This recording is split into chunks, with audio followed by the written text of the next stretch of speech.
The best place to probably begin this episode or this discussion would be to talk about the current app paradigm. How are things today? Simply put, we love apps. Now we're used to apps. We've had over a decade.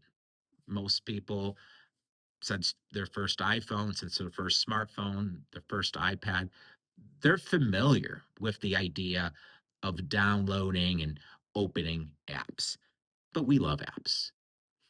I went through just before I started this episode, I went through my iPhone and I wanted to see how many apps do I use on a daily basis. And the reason for that is when companies talk about apps and talking about these new paradigms or these new ways of engaging with apps, they always use one or two examples. And I understand why they do that.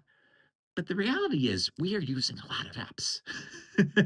I count it, and I know I'm underestimating here because all I did was I took a look at my iPhone and I kept swiping and the tally kept increasing. I use 36 apps on a daily basis. And that's the floor. I use far more when thinking of not necessarily daily usage, but maybe weekly, monthly usage, different sports apps, media apps. I didn't even include all those. I'm just looking at kind of my daily drivers. 36 apps. I was surprised by that number.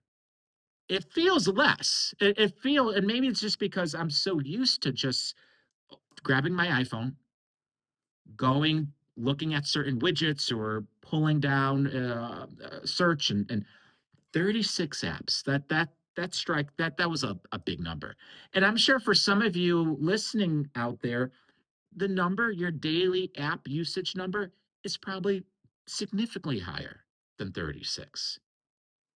That's important because the app paradigm that currently exists, this idea of having a digital store in which we go and download apps, and then we have a device in which, yeah, there's different ways of displaying the apps, and we no longer have to have neat rows and columns. But the general idea is that we are pulling certain apps when we want.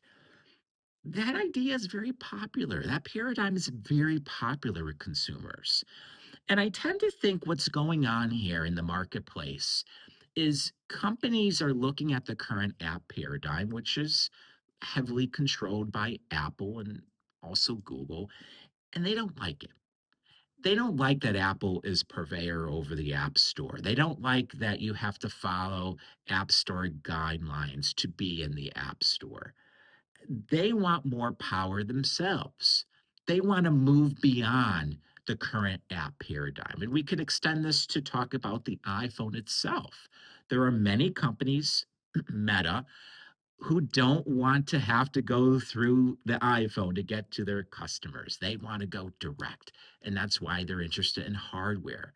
So, in a weird way, we're in a situation where both the iPhone and the App Store, they're under attack by companies that want to see something new that doesn't really include Apple, that doesn't have Apple being such a major player. And that's fine if companies want to try to do that.